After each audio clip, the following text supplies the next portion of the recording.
弟兄姐妹平安，平安。我们在开始之前，先来唱我们今天的新歌《明亮晨星》。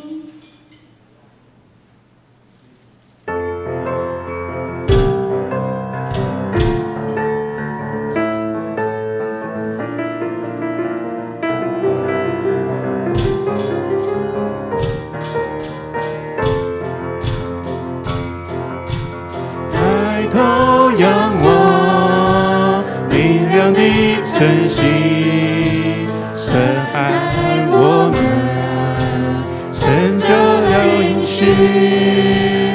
耶稣基督，神爱的证明，每一颗心都期待紧紧来临。明亮晨星照耀我心，以马内利与我们同住，道路真理生命的主，我们欢庆爱子耶稣的降临。抬头仰望明亮的晨星，神爱我们，成就了应许。耶稣基督，神爱的证明，每一颗心都期待奇迹来临。明亮晨星照耀我心，以马内利与我们同住，道路真理生命的主，我们欢庆爱子耶稣的降临。哈利路亚，一起来赞美，信靠他的有永生盼望。爱是盼望，爱没有惧怕，爱使我们相聚在一起。再一次哈利路亚，哈利路亚，一起来赞美，信靠他的有永生盼望。爱是盼望，爱没有惧怕，爱使我们相聚在一起。明亮晨星照耀我心，以马内利与我们同住，道路真理生命的主，我们欢庆爱子耶稣的降临。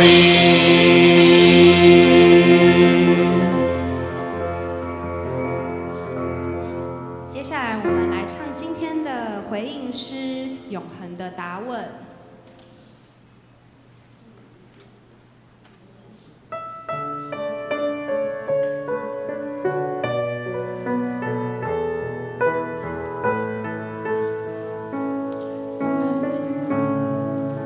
永恒的答问。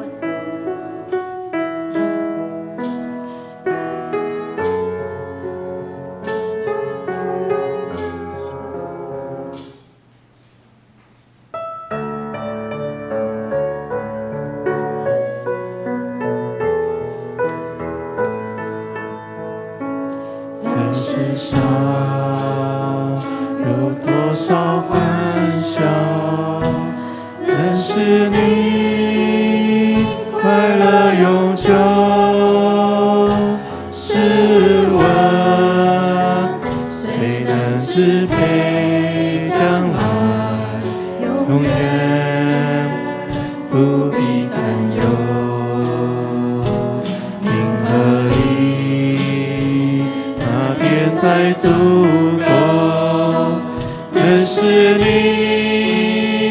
满足永久。是我，就算拥有一切，谁能守住眼前的所有？时间变幻，无穷变幻，今朝多少光彩，在明日转眼消失离开。不朽的生命永存在人的基督里面，在跟随他的人心间。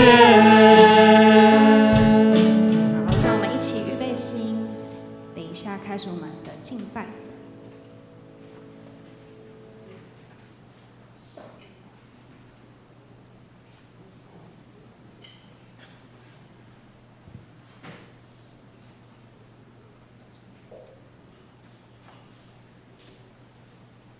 因为耶和华赐人智慧、知识和聪明，都由他口而出。弟兄姐妹平安，很开心我们今天又聚集在爱我们的天父面前。弟兄姐妹，让我们放下平常生活的忙碌，安静自己的心，一同在诗歌与祷告中向天父献上最真诚的敬拜。让我们一起起立，一起开口歌唱，来回应天父上帝的爱。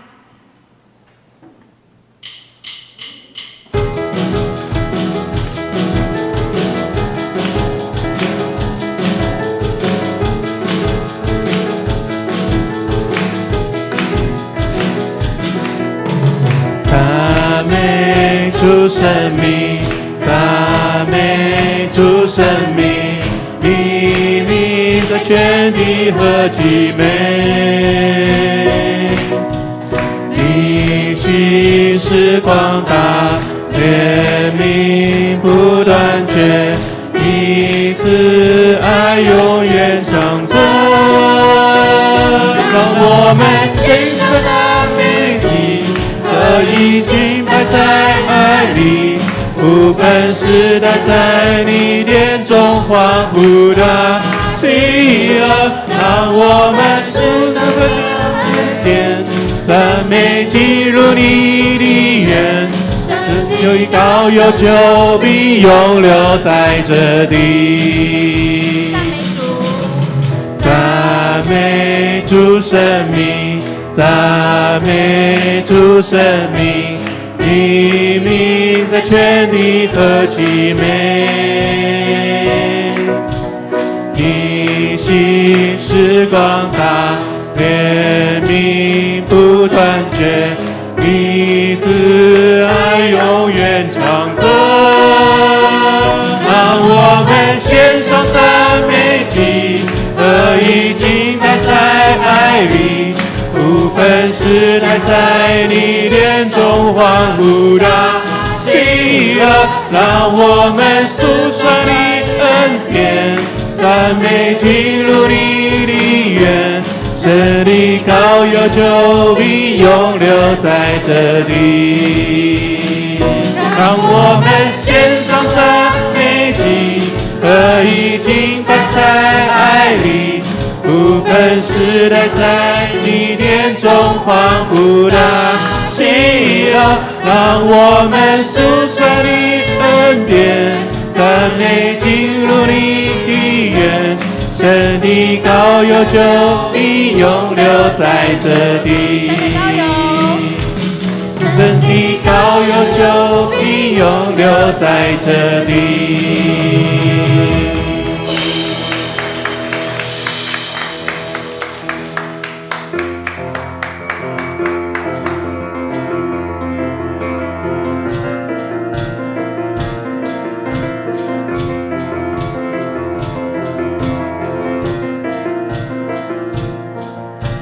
十字架的大能，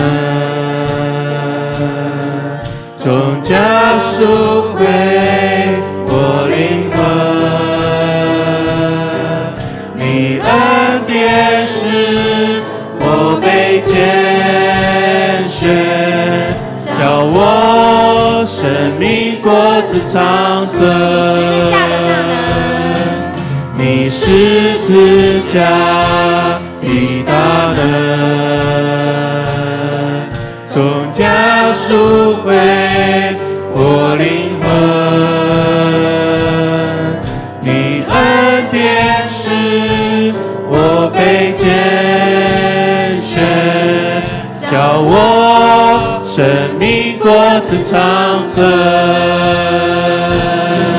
求主用我来赢得更多灵魂，坚固我，接近我，为神做你门徒。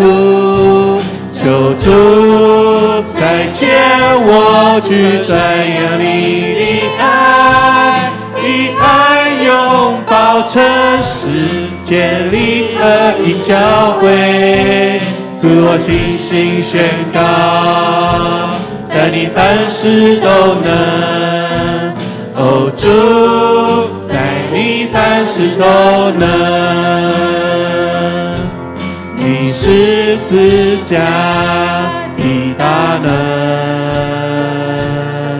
从家赎回我灵魂。你恩典使我被拣选，叫我生命果子长存。求主用我来赢得更多灵魂，坚固我，接近我，为神做你门徒。求主差遣我去传扬你的爱，以爱拥抱城市，建立合一教会，自我信心宣告，在你凡事都能。哦，主，在你凡事都能。求主用我来赢得更多灵魂，坚固我，接近我，为神做你门徒。求主再牵我去传扬你的爱，以爱拥抱城市，建立合一教会，自我信心宣告，在你凡事都能。哦，主，在你凡事都能。哦，主，在你凡事都能。哦，主，在你凡事都能。哈利路亚！我们把一切的歌颂赞美都献给他。天父用他奇妙的爱拣选了我们，使我们成为属他的人。面对这份恩典，我们更要有谦卑的心，学着放下自己，让我们一生学习顺服，紧紧跟随他。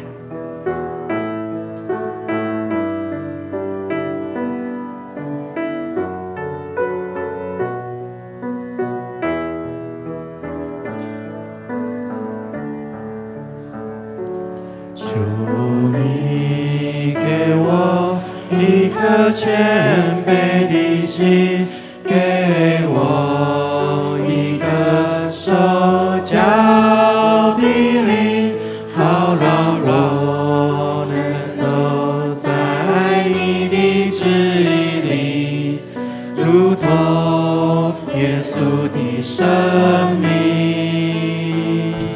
求你给我一颗谦卑的心，给我一个受教的灵，好让我能走在你的旨意里，如同耶稣的生命。帮助我更多的祷告，帮助我更深的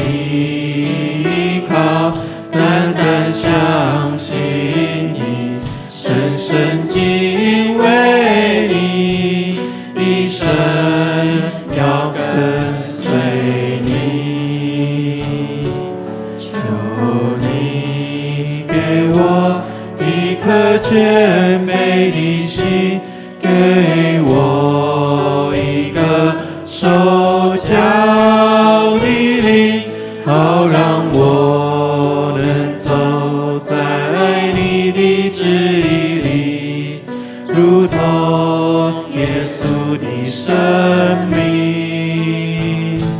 求你给我一颗谦卑的心，给我一个受教的灵，好让我能走在你的旨意里，如同耶稣的生命。帮助我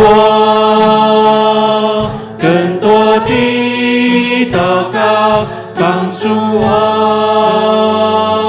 更深的依靠，单单相信你，深深敬畏你，一生要跟随你。帮助我更深的祷告，帮助我更多的依靠，单单相信你，深深敬畏你，一生要跟随你。让我们更有信心的开口唱。帮助我更多的祷告，帮助我更深的依靠，单单相信你，深深敬畏你，一生要跟随你，单单相信你，深深敬畏你，一生要跟随你。弟兄姐妹，让我们一起来低头祷告。亲爱的天父，你应许智慧是从你而来，知识和聪明都由你口而出。在我们每天的生活、工作和服事中，我们常有软弱与不足，并且常常依靠自己的聪明。恳求天父赦免我们，恳求你将那从上而来的智慧赐给我们，开我们的眼睛，使我们能明辨是非，明白你的心意，赐我们聪明与知识，好叫我们在面对抉择时能走在你的道路当中。恳求你保守我们的心永远谦卑，不依靠自己，乃是单单寻求你的引导，来面对每一天的道路，荣耀你的名。感谢天父的垂听，孩子这样恳求祷告，是否靠天父你的圣名求？弟兄姐妹，请坐。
旧约圣经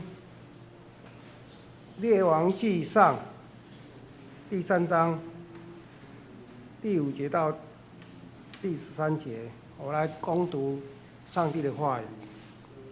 在基遍夜间梦中，耶和华向所罗门显现，对他说：“你愿我赐你什么？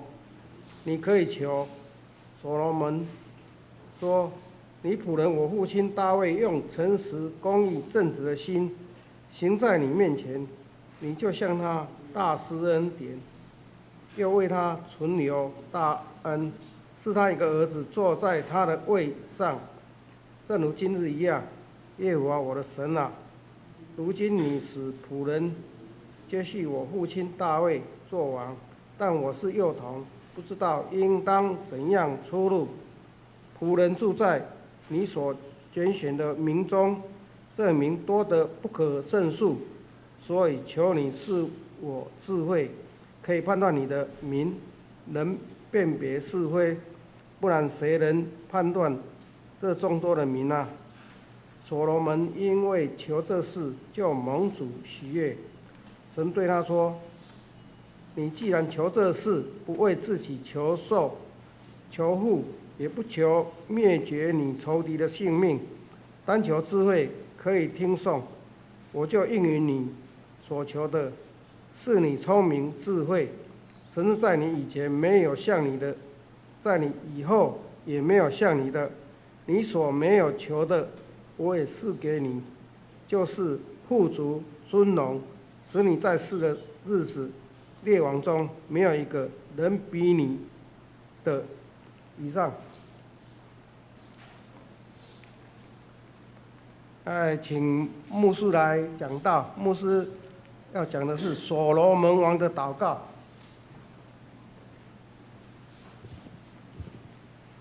弟兄姐妹平安。在我们开始思考所罗门的信仰跟祷告之前，我们要先理解怎么样的童年生活是最美好，或者是对将来的成长是最健康的。这是所有父母的期待。望子成龙，老鼠的儿子会打洞。我们检视了所罗门的童年，甚至回溯到他出生的时刻，你会很惊讶，大卫的皇室这样安排。大卫跟拔示巴的故事，在撒母耳记下第11章那个记载让人很印象深刻。拔示巴我们知道是大卫的部下乌利亚的妻子，可是因为大卫看中了拔示巴的美貌，拔示巴他本来在大卫的部下，但在他部下乌利亚成为他的太太，可是后来因为大卫看中了，所以将乌利亚派到最前线，借着约押元帅的命令派到最前线战死。这种借刀杀人的戏码，在先知拿单直言不讳对大卫说，那个富有的人去强占贫穷人财产的，就是你大卫。所以所罗门就是大卫跟拔示巴他们所生的第二个儿子，因为第一个儿子是上帝诅咒了他，让他失去，但是因为拔示巴极其痛苦，所以上帝为了要安慰拔示巴失去的大儿子，就将这个第二的儿子所罗门赐给他们。那所罗门也可以说是他们之间第二个心血结晶。这个孩子在幼年的时期，父母为他准备了极丰富的安排，甚至是过度丰富的准备。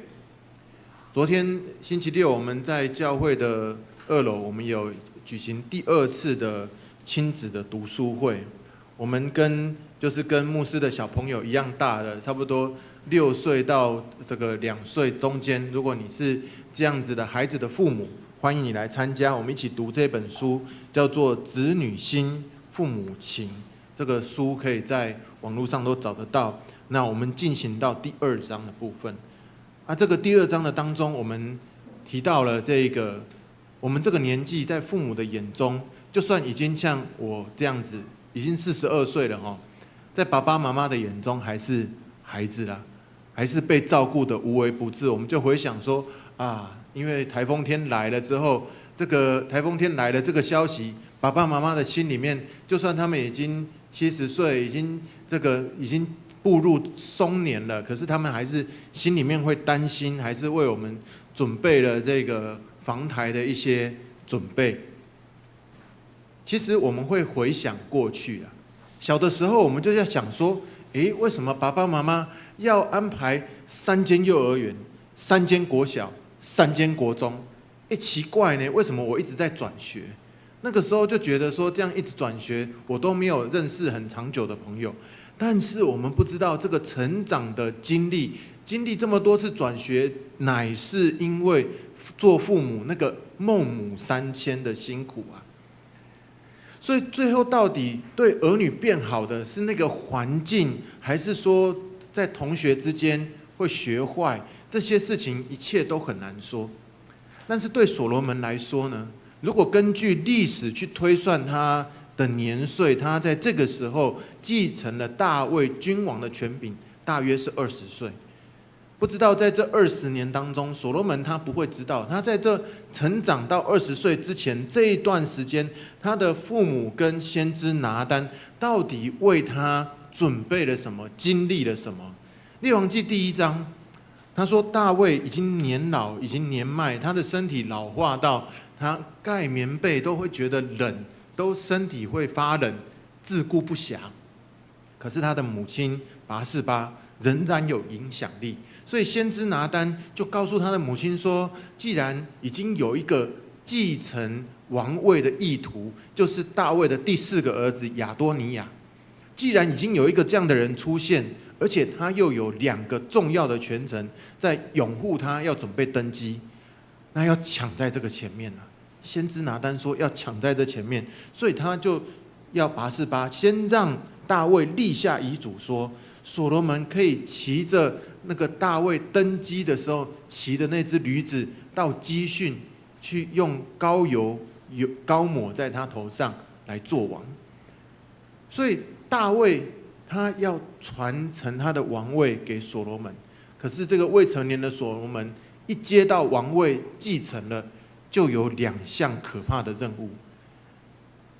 第一项是杀了跟随他父王多年的这个元帅约押，第2项是曾经咒骂这个大卫王的这个示每，大卫王也说，你传承我的王位，你的要紧的任务就是要把他杀掉。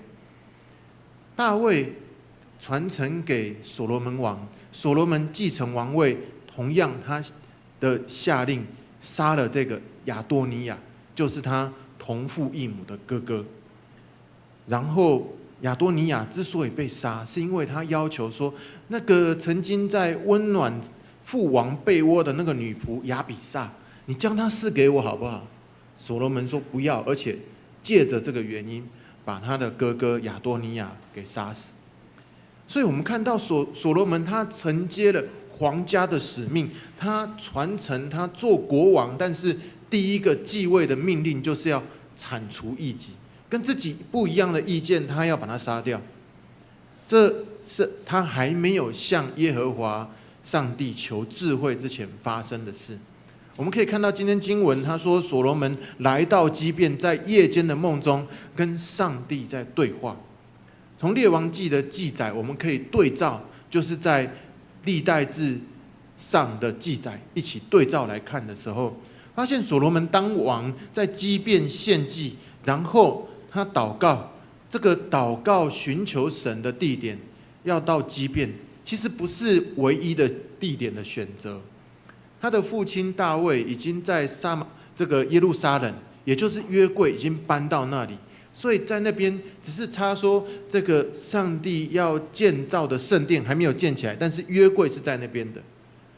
所以我们必须要做一个分辨，就是在基遍这边，为什么所罗门会选择来到这个地方献祭？因为经文的记载说，基遍有一个很大的丘坛，很大的献祭的器具跟建筑。我们要先分辨丘坛跟祭坛是2个完全不一样的东西。丘坛是向神明偶像献祭的，而祭坛是向耶和华神献祭的。所以他借着向用丘坛，用那个很大现这个燔祭的这个锅炉啊等等的这些器具建筑，他带着成千的，就是1000只以上的这个祭物，还有许多的部下、许多的仆人，这个国家的祭司，哇，这个队伍浩浩荡荡来到了基遍。历代志他很清楚记载说，所罗门他带了这些东西来献祭，是为了要向上帝求智慧，他是为了祈求智慧而来到这个基遍来献祭、来祷告的。所以，既然本来他就已经预备要得到什么，而他准备的这些祭物相关的这个祭祀都准备好了，可是同时他却是使用那个拜偶像献祭的那个器具。上帝是愿意听人祷告、听人祈求，但是不是因为他是君王或者是平民而有不同。更重要的是，在所罗门的祷告当中，他所求的事情，他求的是能够断定、判断人所不能处理的事情，以至于管理众人的这种智慧。上帝悦纳这样的祷告，因为上帝说他不是为自己求长寿、求富有，不是求在这个治理这多不胜数的百姓当中，他是在求在这当中能做正确的判断。所以上帝对这样的祷告也正面回应说：你们没有去求富足、求尊荣、求你在世的日子长寿，那我就将这些都加倍赐给你。你若效法你的父亲大卫，遵行我的道，谨守我的律例，我就使你长寿。所以我们可以看到，上帝对所罗门的祷告是一个正面的回应，使他在治理百姓真的有智慧。所罗门王也写作很多智慧的诗歌文学，但是在今天这段经文，它结束的位置其实是在第15节。所罗门王醒了，不料是个梦。他来到耶路撒冷，站在耶和华的约柜前面，献燔祭和平安祭，然后在众臣仆面前摆设宴席。真正的结束是在这个地方。那我们如何透过这一段所罗门去基遍献祭、祷告，然后回到耶路撒冷，再一次宴请群臣，然后献祭的这一个过程，来检视所罗门的一生？其实他做王之前，我们刚刚提到亚多尼亚，他这个同父异母的哥哥，企图争夺王位，而拥护他要做王的有元帅约押，还有祭司亚比亚他。所以这样子危机重重的将来，可是先知拿单跟他的妈妈王后拔示巴，借着大卫的遗嘱下令来化解掉这些危机。王室的争权夺嫡啊，是暗潮汹涌，可是人心的你争我夺也渐渐的浮上台面。这个事情对于一个正在学习生活知识、涉世未浅，他还不很了解人心的黑暗这样的年轻人，也就是所罗门，他被逼着要赶快长大。所以所罗门他选择向偶像献祭的基遍那个地方来向耶和华上帝献祭。虽然在这个当中，上帝已经加倍赐给他所恳求的，可是就好像经文的第15节，他提到说，在这个联合王国前后120年的这个统治，在所罗门的身上终结了。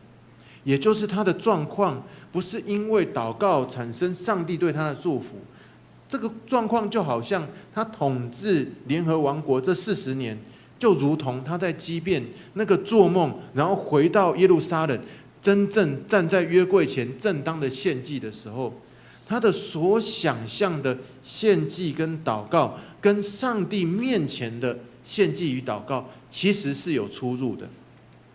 在梦境跟现实这样的差别，就好像他所做的这个在基遍、在耶路撒冷献祭跟祷告这样的差别一样。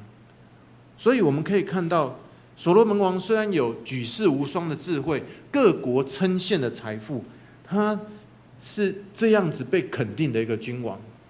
前后联合王国120年，我们说第一个40年扫罗是一个外表被人肯定，他比众人都高一个头的君王。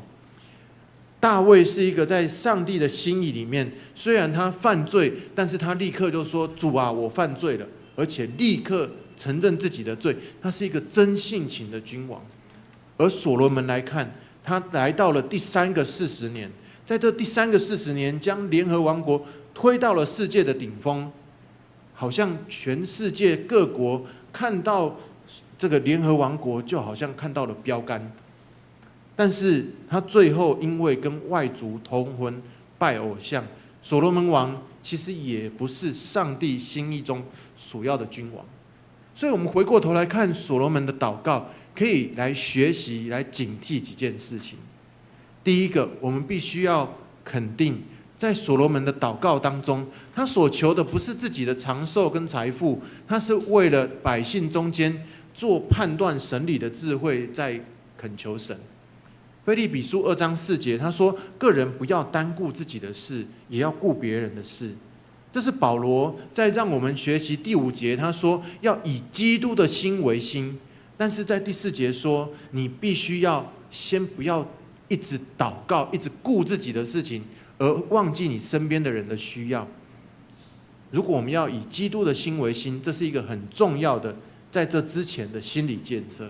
我们开始不为自己求，愿意更多为他人来代祷的时候，我们的生命反而是变得丰盛有余的，可以更减少去看自己的不满足、欠缺的地方，然后看到我们所处的那个状态跟阶段，听到他人的分享，听到他们祷告的需要的时候，你就会回想自己，感谢主，这对我来讲，上帝已经对我有极大的恩典。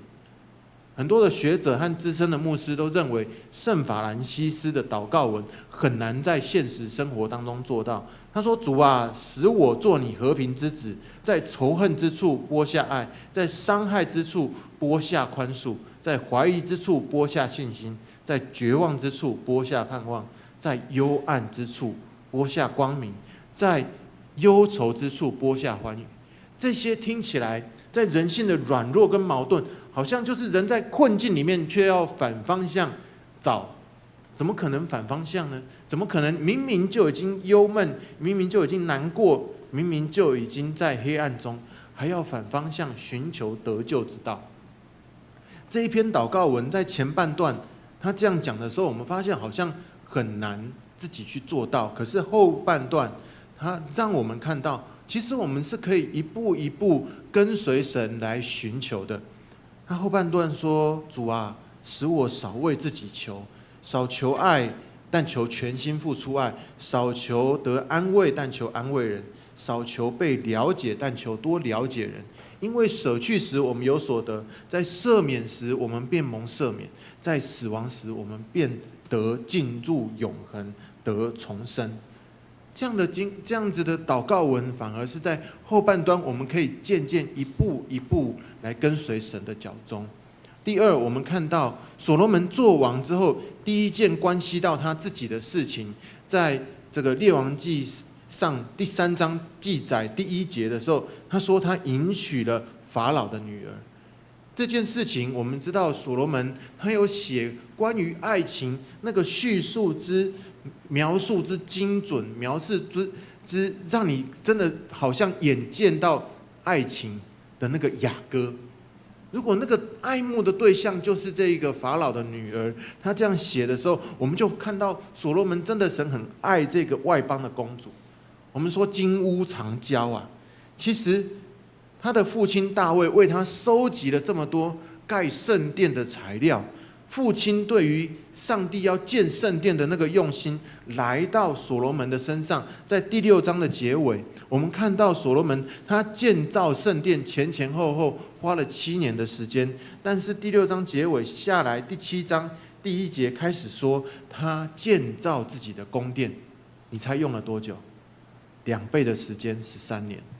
所以所罗门他在建造自己的宫殿盖那么久，建造之大，他要容纳更多人，不只是那个法老的女儿，他后宫有更多的妻妾。第11章第3到第4节，他说所罗门有妃嫔700人，都是公主，有嫔妃300人，这些嫔妃都诱惑他的心。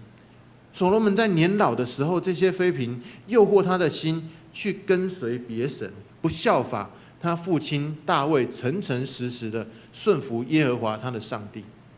自古英雄难过美人关了。所以所罗门的祷告，虽然他一开始不是为了自己，但是他实际上做的，他在建造圣殿，比建造圣殿用更多2倍的时间去盖他自己的宫殿，然后与外族的女子通婚，带来了偶像崇拜。这就像他当初在丘坛向上帝许愿祈求，其实那个看起来无关紧要的错误，反而到日后成就了一个严重的后果。真的是无关紧要吗？这样在丘坛上献祭，在今天的社会上会被看成什么呢？弥迦书6章7节说：耶和华岂喜悦千千的公羊，或万万的油河吗？我岂可为自己的罪过献我的长子吗？在我心中的罪恶是献我本身所生的吗？真正的献祭一点都不能随便。所以就像你我今天能够在上帝面前用正确的态度来献祭，将来也必会在这样子你所经历过那个献祭付代价的过程当中，得到上帝的回应。最后，其实所罗门他记载的这个祷告，你可能会很奇怪说，列王记记载了他的对上帝的祷告之后，你再翻列王记，在找的过程当中，奇怪，所罗门就没有再被记载的这个祷告了。我们必须要了解所罗门他是不是不再继续祷告了。其实这个关键是在于他所求的智慧。第3章第9节，他说他求这个智慧是能够面对处理诉讼的这个智慧。那希伯来原文它的翻译叫做能听的心。所以这个重点是能听的心，但是他听是要听的对象是谁？诉讼是来自于百姓，所以所罗门他专心听的话语，这些声音来自于他身边的人，特别是在他身边最亲近的人，导致他听多了，这个身边最靠近的人就是这些拜偶像的3妻4妾的话语，所以久而久之，他这个能听的心听到的就是这些似是而非的话语，蒙蔽了真理。所罗门就他个人而言，他那个许愿跟上帝谈条件，说我献上几千的这个祭物献在你面前，然后跟你谈条件，说我求诉讼的智慧。这个好像谈条件的祷告，这个好像在他面前是被记载了，可是这其实是他跟上帝沟通已经达到顶点了，他没办法再进步了。哥罗西书2章2节，要叫他们的心得安慰，因为爱心彼此联络，以致丰丰足足的在悟性中有充足的信心，使他们真知道上帝的奥秘，也就是耶稣基督。当我们的祷告如果只是停留在我们所看到说我们身边周遭的事物，没有看到我们身边的人的需要，当我们的祷告只是停留在说上帝啊，我向你许愿，这个愿望希望偿还，我们今天留在所罗门的祷告里面，我们要怎么样更进一步祷告说，主啊，我的祷告希望进步，我希望与你的关系更多的连结，更深刻的体会主你与我的同在。所以祷告操练的功课，求主帮助我们。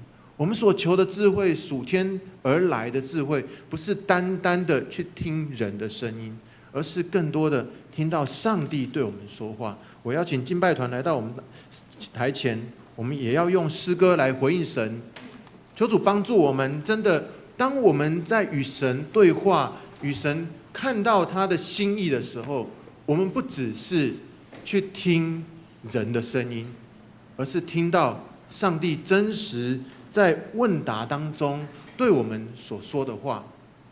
永恒的答问，在这世上有多少我们可以来接受，但是唯有耶稣基督的真理带给我们生命的帮助。我们一起起立来，透过永恒的答问这首诗歌来回应神。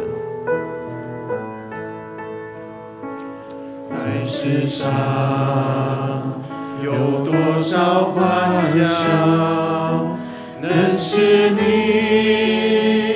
快乐永久？试问谁能支配将来？永远不必担忧。名和利那天才足够，能使你满足永久。试问就算拥有一切，谁能守住眼前的所有？人世间变幻无穷变幻，今朝多少光彩，在明日转眼消失离开。无朽的生命永存在，在耶稣基督里面，在跟随他的人心间。在世上有多少欢笑，能使你快乐永久？试问谁能支配将来？永远不必担忧。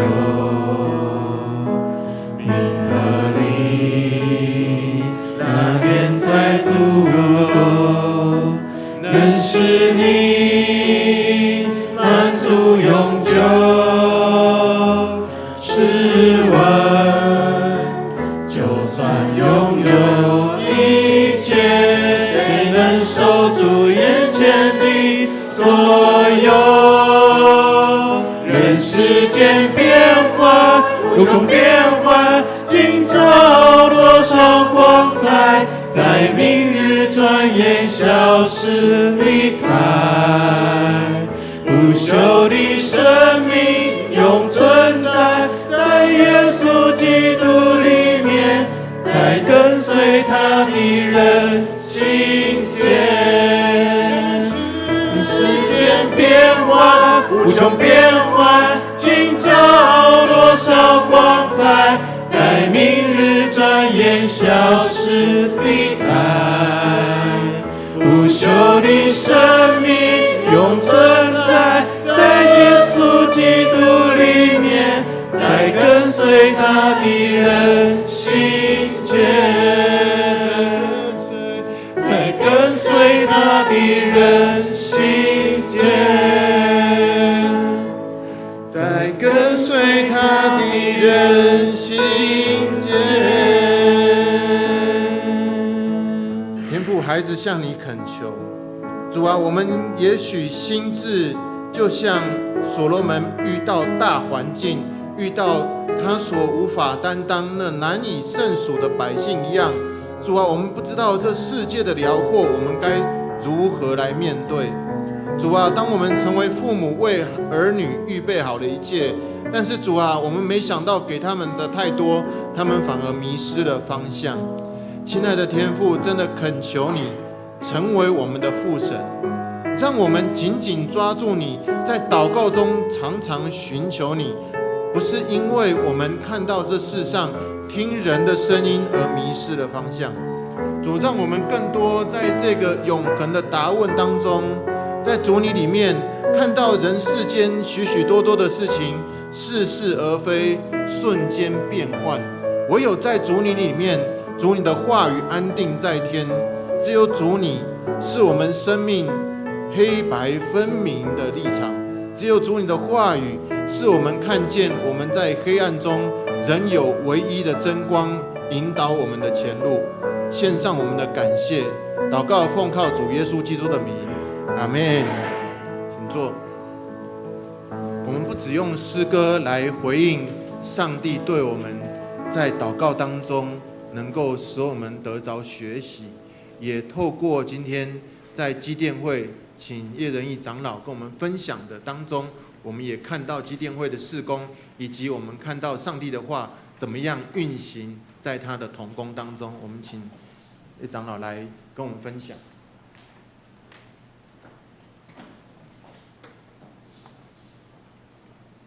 蔡牧师，各位亲爱的弟兄姐妹，大家平安。感谢上帝的恩典，让我能够代表国际基甸会来到我们的教会鲁索长老教会来向大家请安。我先介绍一下，这是我们基甸会三重支会的会长，这是我们也是我们的基甸会员雅展弟兄。这位是我心里面全世界最漂亮的太太，感谢神。我叫叶仁义，我的儿子叫叶元杰，那我的孙子有3个，叫叶石、叶宇、叶盼，所以我那个大儿子大孙子孙子叫叶石。有时候我跟他在聊天的时候，这个叶时是时间的时，叶树树叶的叶，时间的时。他阿爸就是这位，阿爸叫阿喜，我都叫什么？我都叫他 S，S 就是我们英文嘛，因为我水准比较高嘛，我叫他S 这样。今天讲到是要讲华语嘛，对不对？没关系，好加在，我精通3种语言，第一是国语，第二是台语，第三是台湾国语。所以我今天就用台湾国语来讲，来诉说上帝的荣耀。阿们。我讲到我这个孙子我叫他 S，S 我就S 来。阿公问你为什么我要叫你 S 呢？他说，阿公我不知道嘞，这样。他说 S 就是上帝的话上帝的话，圣经的话就是上帝的话，上帝的话只能说 S， 不能说 No。我知道了，所以我那个孙子现在已经国小毕业了。他已经知道阿公的交代，阿公的交代是什么？圣经的话只能说 S， 不能说 No。阿们。所以上帝的话是非常重要。我们手里有圣经吗？把圣经拿起来，把它举起来。你说不要了，我不要举了，我骄傲了，我怎么了？你不举耶稣还是爱你。我顽固啦，我不想举耶稣还是爱你。但是你如果举高举上帝的话，耶稣怎样？更爱你，阿们。所以我讲一句，大家讲一句好了。圣经是上帝的话，是我们脚前的灯，是我们路上的光。上帝的话一经解开，就发出光，会让愚妄的人通达。上帝的话安定在天，直到永远。阿们。有一牧师在台上讲他见证，讲他的见证，说他得救的见证。我们大家都有得救的见证我是第4代的基督徒，我出生就得救了。在座呢，有第1代的信徒吗？有，大家都有得救的见证，对不对？这个牧师也是第1代，他有得救的见证。他在台上讲他得救的见证。他讲他在什么时候得救？他在大学的时候，他去读大学啊，大学里面有男生宿舍跟什么女生宿舍，对不对？啊，苗条淑女怎样？君子好逑，所以他每天都去女生宿舍里面等一个人，那个人非常漂亮，那个女学生非常漂亮，他的心爱慕他的心，油然而生，所以他每天都去那个女生宿舍里的楼下，去那里探望、盼望、看望、期待、期望，这样也看到他期待他所心目中所期待的那个女生。他有成功吗？没有，因为忽然他每天都要看到的时候非常高兴，没有看到的时候心里非常沮丧。有一天他又一次，他还是照常到女生宿舍的楼下那里躲藏瞄这样看忽然有一个东西从楼上怎样掉下来，他炸到他的脸了，炸到他的头了他不知道什么东西，然后昏水里这，然后惨了然后把那一个东西怎样拿起来，然后边逃回到他的宿舍，男生宿舍心软好家在没有被人家抓到然后把他到底是什么东西打到我这样然后把那东西拿起来一看，原来是圣经是圣经，是基督会送给大学生的圣经这样就把那本圣经这样拿起来这样看几遍以后，他就怎样信主了。阿们，炸到头的圣经竟然可以叫这个大学生信主，然后他又信主，他大学以后当兵以后，他又怎样？又去考神学院然后怎样？现在当了牧师。他做了见证底下的人都一直拍手这个见证好棒是不是好棒？然后一个底下一个人他站起来，他说牧师原来牧师看到他是谁？牧师娘牧师娘在底下听他的见证。牧师娘说牧师我投案因为那本圣经是我丢的大家听过这个故事吗？他把圣经丢给那个偷窥狂，然后他偷窥狂拿到这本圣经，然后读了以后信主，然后去当牧师，以后又娶了这个牧师娘。这个牧师娘这个师母是以前丢他圣经的那个女学生。阿妹，上帝有多奇妙这一本圣经让人结成夫妻，又让人信靠信主，又让那个人成为一个传教者。你看上帝的话有没有很伟大？很伟大。刚才我们宣告了，就是上帝的话，阿们。所以上帝的话是就是，不是就说不是。上帝的话永远真实。再来，我来讲一个故事。我来讲一个故事。我们今天的主题是信心的行动。我们来念一次好不好？预备来。无论做什么，都要从心里做，像是给主做的，不是给人做的。因为你们知道，从主那里必得着基业为赏赐。我们所侍候的乃是主基督。所以主耶稣叫我们主耶稣给我们两大命令，一是大诫命，我们要相亲相爱，我们要你侬我侬，和煞情多。我泥中有你，你泥中有我。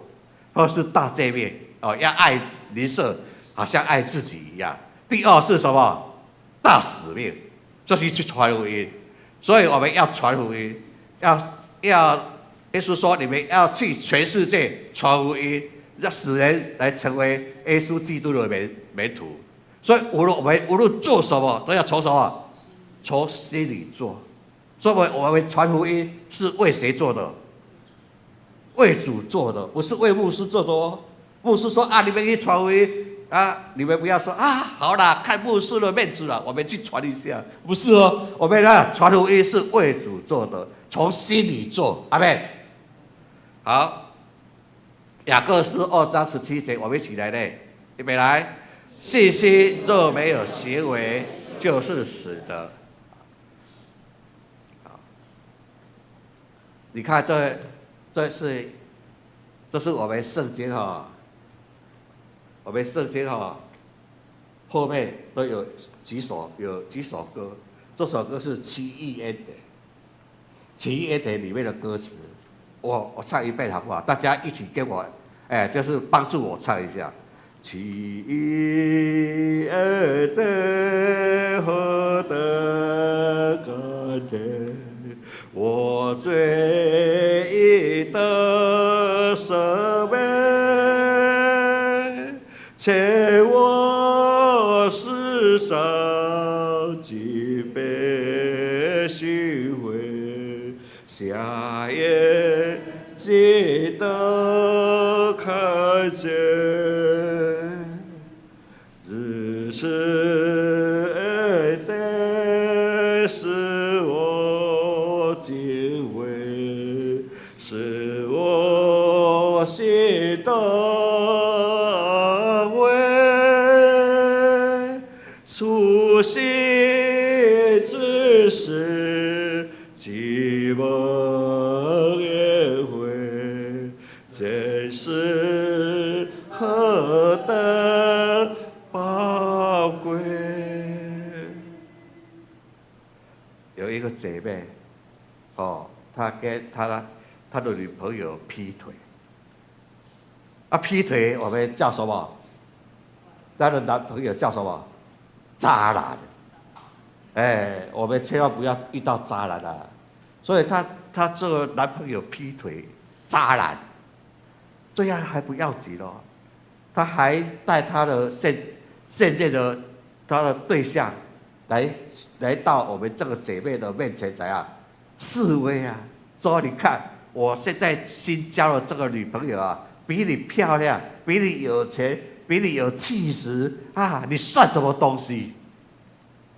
这个姐妹，我觉得你如果遇到这种情形，你会怎样？这个姐妹哭啦，哭到不想活了，自尊心在吧，受尽委屈。她想啊，我不想活了，她就跑回家，来到她的房间里面，她就要找东西，一直找，要找什么？找什么剪刀啦，还是小刀啦？她要自杀，因为她受辱严重。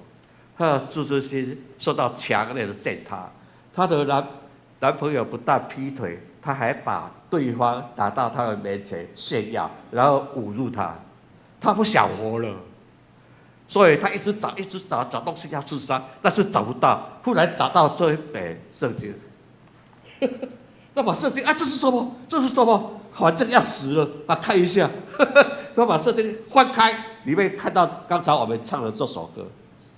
那马上怎样？眼泪怎样？马上掉下来了，因为他看到最后这首歌的最后的歌词。我们最后的歌词，我们念一下好不好？预备来。慧珍是何等宝贵！慧珍是谁？这个姐妹，她的名字叫慧珍。阿妹，她看到这一首歌，还没看到圣经哦。她看到这一首歌。这样，他就要取消他自杀的念头，然后再就完了，通过然后看这本圣经，然后他就信主了。他信主了，然后洗礼，然后成立一个新的家庭，然后过着幸福美满的生活。这个人是真实的，他在我们台中在举办我们的国际年会的时候，在全国年会的时候，他上台讲这个见证。阿们。所以这个见证就让我们告诉圣经的话是真实的，是活泼的，是有能力的。所以我们的圣经在旅馆圣经，在大饭店我们赠送圣经，我们把这本圣经送到学校，我们把这本书送到军中，我们把这本圣经送到医院，我们把这本圣经送到监狱里面，然后我们又通过我们自己弟兄姐妹，我们个人传道，我们随时带着圣经做个人传道，这是基督会的工作。所以基督会的工作就是联合侍奉、领人归主、赠送圣经，赠送圣经。然后我们第一就是联合侍奉、个人见证、赠送圣经。我们唯一的目标是领人归主，阿们，就是完成我们主耶稣所负负的大使命。就是我们在各地，我们也在台湾说，我们也出去到外国说，就是非洲这地方，这是黑人都比我们黑，我们把圣经送给他们，他们看到这本圣经高兴得不得了啊！这个是印尼，应该是菲律宾还是印尼哦？你看这个学生有没有很漂亮？有没有很漂亮？我觉得她非常漂亮，她笑起来像天使啊！天使那么漂亮。如果我们没有把这本圣经送给她，她就是怎样？她是谁的女儿？魔鬼的女儿。那么漂亮，会不会很舍不得？好家在，我们把这本圣经送给她，她现在是怎样？上帝的女儿，阿们！我们为这个女孩子拍拍手。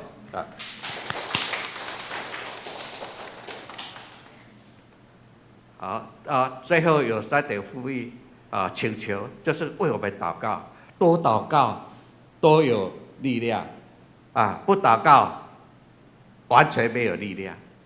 我们基督会在全世界有200多个会员国，我们会员有30万人。我们会员，我们是一个200多个会员国，我们比联合国还多，还多这样。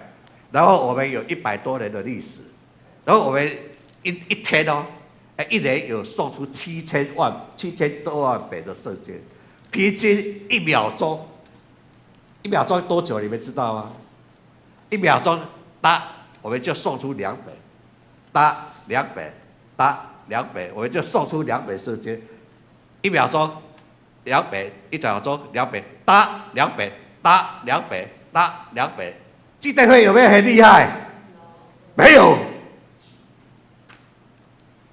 你们知道这个世界上1秒钟有2个人离开这个世界，1秒钟有4个人生出来进入这个世界。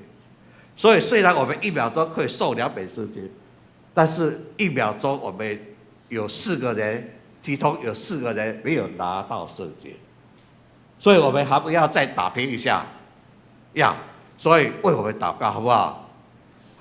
如果教会没有为我们祷告，我们基督会什么都不是，因为我们赠送圣经的力量的来源是来自教会的祷告，阿们。好，第2是奉献，奉献就是你们不是给我们车马费也不是给我们吃喝我们完全你们奉献这是完全印制圣经，1本圣经这本圣经50块钱，这本圣经差不多30块钱。如果上帝现在圣灵感动你，让你捐，让你说我今天要捐这本圣经大本的，我要捐10本或者是20本。我告诉大家，20本可以买1000元，1000奉献1000块，可以印制20本的圣经，10本在台湾送，10本在非洲送，阿们，你就立足台湾。福音传遍天下，我们没有出国，但是我们奉献的金钱在国外行使我们的大使命，就是领人归主传福音，阿们。最后一点就是请大家加入我们基甸会。哦，我们这一堂哦，大部分都是年轻人，我们很期待年轻人加入基甸会。你知道我加入基甸会时是几岁吗？33岁。啊，现在几岁呢？68岁。我已经参加35年，35年对吗？35年了。我会退休吗？不会，因为基甸会员没有退休的，就好像我们传福音没有退休。以上，谢谢大家给我们基甸会的机会啊，谢谢大家。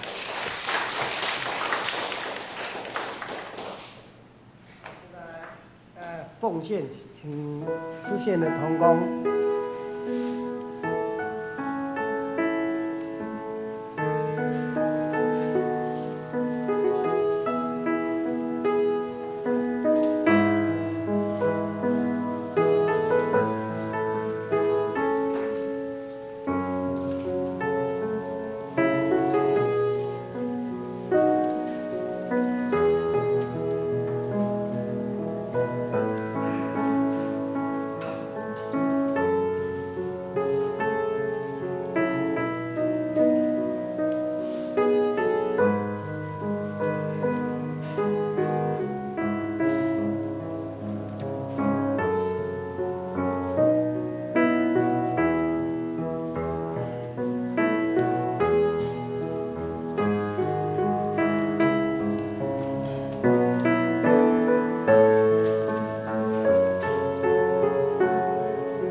今天有没有新朋友？没有。然后我来简单的报告。今天是基甸会募款主日，欢迎叶仁义长老代表基甸会前来本会分享及事工报告，传递赠送圣经女人归主的理念。兄姐，请关心代祷，支持奉献，请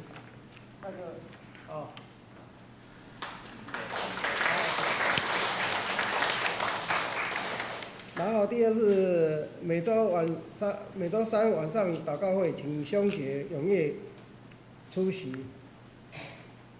然后再来就是简单报告，再来就是8月2号就是联合礼拜，举行主日学儿童礼拜，含父亲节庆祝礼拜，由主日学师生担任礼拜服事，邀请大家一同庆祝，蒙主赐福。有准备爱餐，请兄姐自备环保餐具。第五就是圣诞节庆祝会，今年将以特别的方式呈现，需要提前设计，请要参与的演出的单位8月22号前提供节目。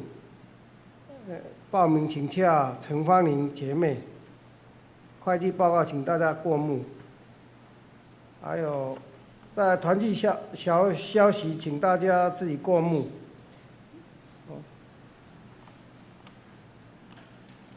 然后，我们现在请起立，那个祝福的诗歌《全是恩惠》。仪式完，请牧师来祝祷。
现在领受从天而来的祝福。